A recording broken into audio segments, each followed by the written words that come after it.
Hi. Anybody here? If yes, then write yes in comment. Hi folks, how are you all? So today we will see Top 10 Creepiest Tales of Edgar Allan Poe. Edgar Allan Poe. Can you think of a name more synonymous with spine-tingling macabre literature? A master craftsman of prose and poetry alike, Poe dwells in that dark corner of our literary consciousness, along some creaky corridor laden with dust and cobwebs. Even more than a century on, reading Poe still feels like walking a razor's edge between grim amusement and irrevocable madness. Here is a list of 10 of Poe's best-known tales and poems. Halloween's still a few months off, but there's no harm in starting early. Number 10. Hop Frog. Published 1849. A dwarfish court jester serves as the titular character of this fiendish revenge tale. Hop Frog is the childish king's favorite entertainer. But when the king and his foppish cabinet humiliate Hop Frog's friend Trippetta, he decides to play a prank of his own. He dresses them as apes for the king's grand masquerade ball, and then sets them on fire in front of the shocked crowd. As he escapes with Trippetta, Hop Frog revels in his vengeance, declaring, "This is my last jest." Number 9. The Facts in the Case of M. Valdemar. Published 1845.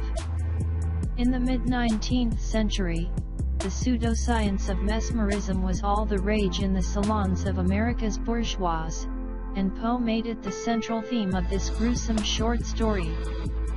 On the verge of death from tuberculosis, one M. Valdemar agrees to be hypnotized in a crackpot experiment in immortality.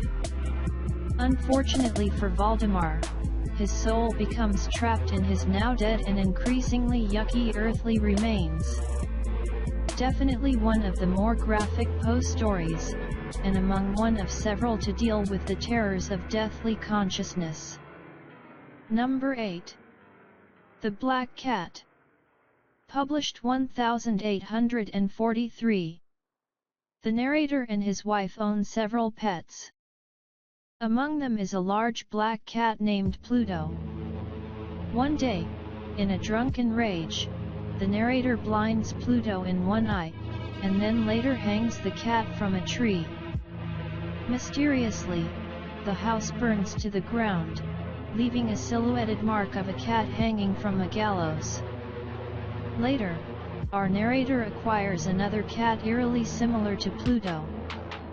Again, incensed with drink, he attempts to kill the cat but murders his wife instead, hiding her body in a cellar wall. When the police come sniffing around, they're drawn to a wailing sound coming from the wall. They then discover the wife's body, atop which sits the screeching black cat, condemning its master for his terrible crime. Image: Aubrey Beardsley's Poe's Black Cat. Number 7. The Murders in the Rue Morgue. Published 1841. C. Auguste Dupin is a man who lives in Paris, and he takes it upon himself to solve the shocking murder of 2 women after a suspect has already been arrested. Multiple witnesses claim to have heard the murderer, but report different languages being spoken. Later at the crime scene, Dupin discovers a hair that cannot be human. It is then learned that the murderer is in fact an escaped orang-outang.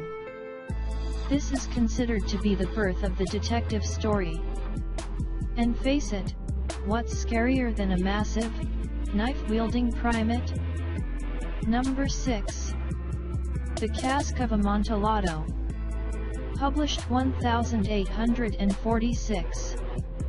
In some nameless European city in some unspecified year, old Montresor finds himself with a grudge on poor Fortunato, and entirely too much free time to think about revenge. Montresor waits until Fortunato is good and drunk at the carnival before he lures him to his wine cellar for a swig of fine Spanish sherry. He then chains an increasingly sober Fortunato to a niche in the wall and ruthlessly seals him in. And there he remains forever. In pace requiescat. Number 5. The Mask of the Red Death. Published 1842. Prospero, a ridiculously detached potentate whose domain is being ravaged by a plague called the Red Death, invites his wealthy friends to take refuge in an abbey and leave the poor to their fate. During a lavish masquerade ball, a mysterious cloaked figure wanders through the abbey. Thinking it to be an uninvited guest, Prospero confronts the figure, and to his horror discovers that it is the embodiment of the Red Death itself. Decadent Prospero and all his guests then fall ill and die, unshielded and unexcluded from the misfortunes of the world at large. Number 4. The Fall of the House of Usher. Published 1839. An unnamed narrator arrives at the home of reclusive basket case Roderick Usher and his sickly twin sister Madeline. Roderick suffers from extreme sensitivity to light and sound, anxiety and hypochondria. Madeline suffers from a wasting disease, and she eventually dies and is buried in the family crypt within the cavernous mansion. On a stormy night, the narrator and Roderick begin to hear screeching and crashing noises in the house. We learn that cataleptic Madeline had not died when she was buried, and she has returned to confront her mad brother, who in turn dies of fright. The narrator then flees as the cursed house is swallowed by the murky bog. Number 3. The Telltale Heart. Published 1843. Here we follow a narrator trying to prove his sanity to himself after murdering his elderly roommate.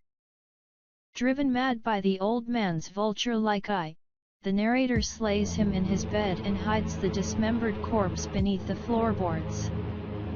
When the police show up to question him, the narrator finds himself at the mercy of his heightened senses. He begins to hear a steadily increasing heartbeat coming from the floor. Sure that the police must hear it too, they don't.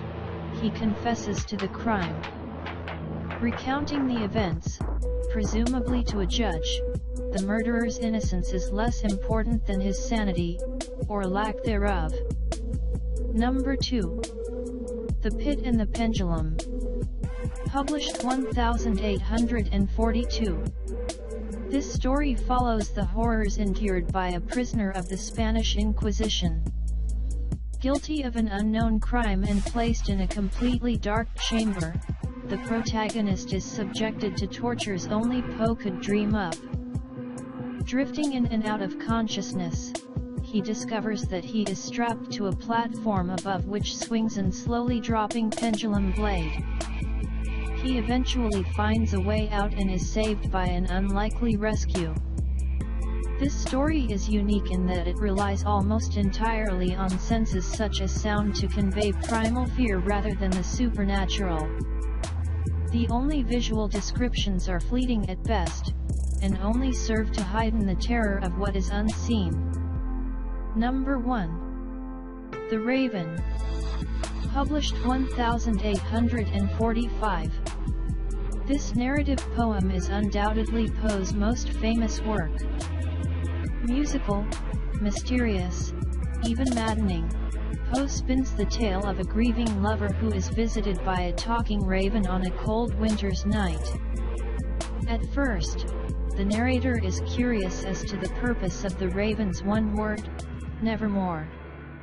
He is soon overcome with memories of his lost love Lenore, and begins to feel her presence. Believing the raven to be a messenger from the next world, the narrator implores it to say if they will be reunited in heaven, to which the raven responds nevermore. We follow the narrator's descent into madness and despair as the raven sits forever above his chamber door, forever tormenting him with its call. Subscribe my channel for more videos. Thanks for watching.